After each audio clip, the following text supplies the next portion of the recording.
So Maxine, in your day-to-day, is there anything that you'd like to share, a testimony of how the Lord used you or someone in the coffee shop? For sure. I actually want to, many of the things that the Lord does we don't see. There's two beautiful things that left me weeping, reminding me that actually we're supposed to be here.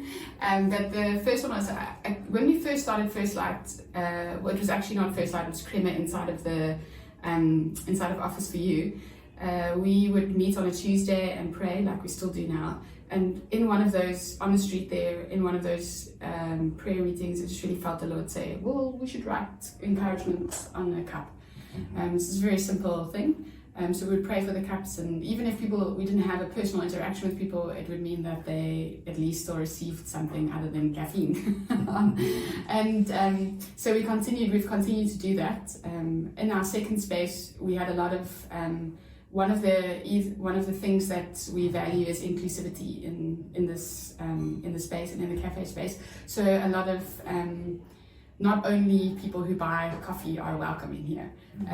And one of those people was I won't say his name, just for, but I'm sure he's willing to tell his story, so you can come and ask me about it, and then you can have that conversation yourself. But so he was a drug addict at the time, and there were many homeless and very interesting people coming into the space when we were still in the art gallery.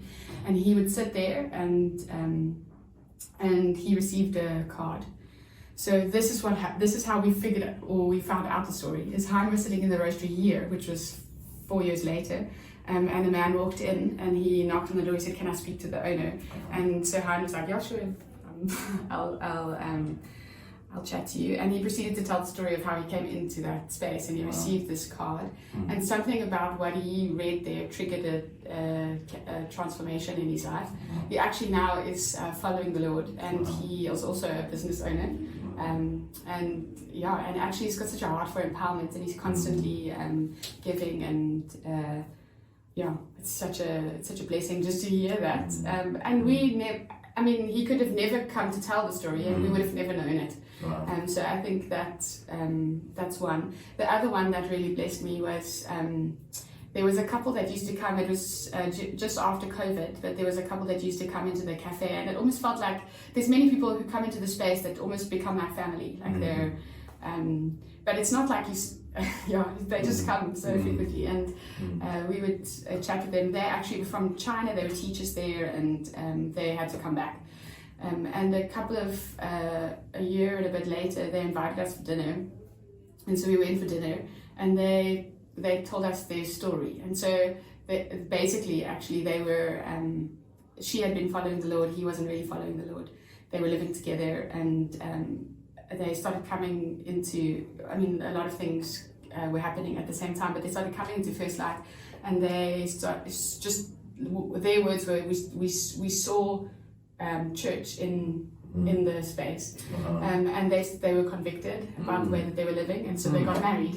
And then they used to come into the space because it was the only way. The guy specifically was very anti like Christian spaces because of previous bad experiences, and they would just come into the space, and the Lord really just encouraged them, and they actually invited us to dinner to say thank you. That they had kind of they had connected with one another in the Lord's heart, and also reunited with the Lord as well, and found community in the space of First Light.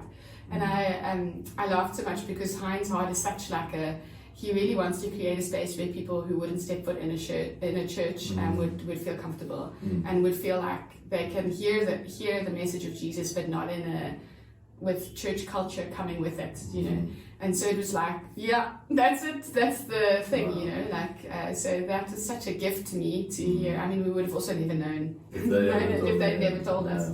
So I think those are two. Fantastic, thank you. Pleasure.